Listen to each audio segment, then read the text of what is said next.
Shalom, saudara-saudara yang terkasih dalam kasih Kristus. Kita akan bersama-sama merenungkan dan mendengarkan renungan dengan tema Menjadi Murid Kristus, Melayani. Firman Tuhan dari Matius 20 ayat 28. Demikian firman Tuhan, sama seperti Anak Manusia datang bukan untuk dilayani, melainkan untuk melayani dan untuk memberikan nyawanya menjadi tebusan bagi banyak orang. Demikian firman Tuhan. Saudara-saudaraku yang terkasih, kita sudah mengetahui bagaimana Kristus telah datang di dunia ini. Sama-sama coba kita malam hari ini pikirkan posisinya yang seharusnya maha kuasa, maha mulia. Seharusnya ialah yang kita layani, kita jamu dengan megah. Akan tetapi dia tidak melakukannya.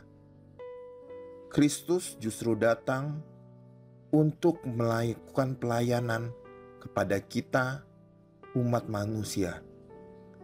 Sebagai contohnya, kita dapat melihat bagaimana mujizat-mujizatnya, bagaimana berita sukacita yang telah Dia berikan kepada kita, dan yang terakhir, bahkan Ia telah memberikan nyawanya yang berharga. Untuk apa hal itu semua dilakukan?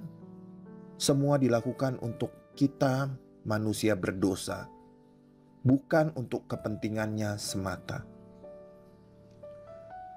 Kita sebagai manusia yang mengaku Kristen, menurut saya sudah jelas posisinya adalah sebagai pengikut Kristus. Berarti konsekuensinya kita harus mengikuti teladannya, termasuk dalam misinya melakukan pelayanan.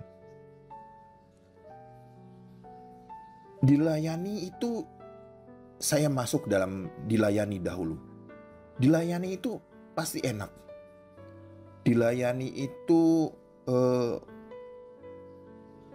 membuat kita bahagia. Tapi yang susah adalah berat kalau kita melayani.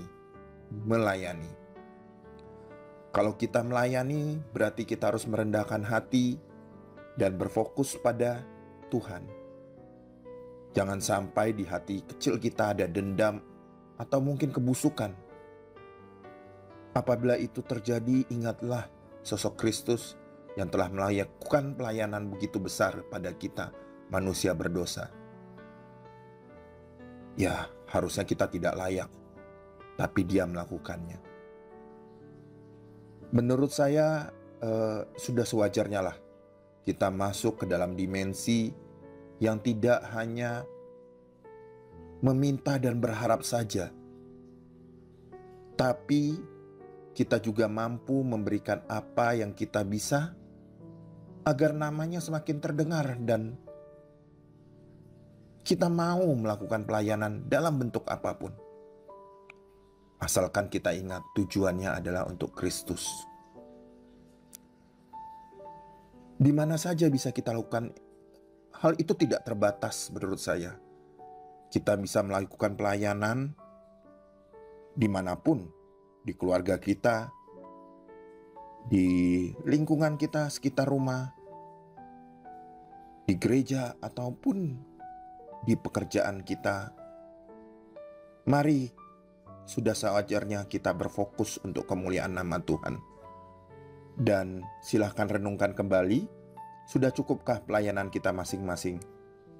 Saya pribadi merasa tidak ada kata cukup untuk pelayanan yang kita berikan kepada Tuhan. Sampai nanti mungkin Tuhan menyatakan pelayanan kita di dunia ini sudah cukup.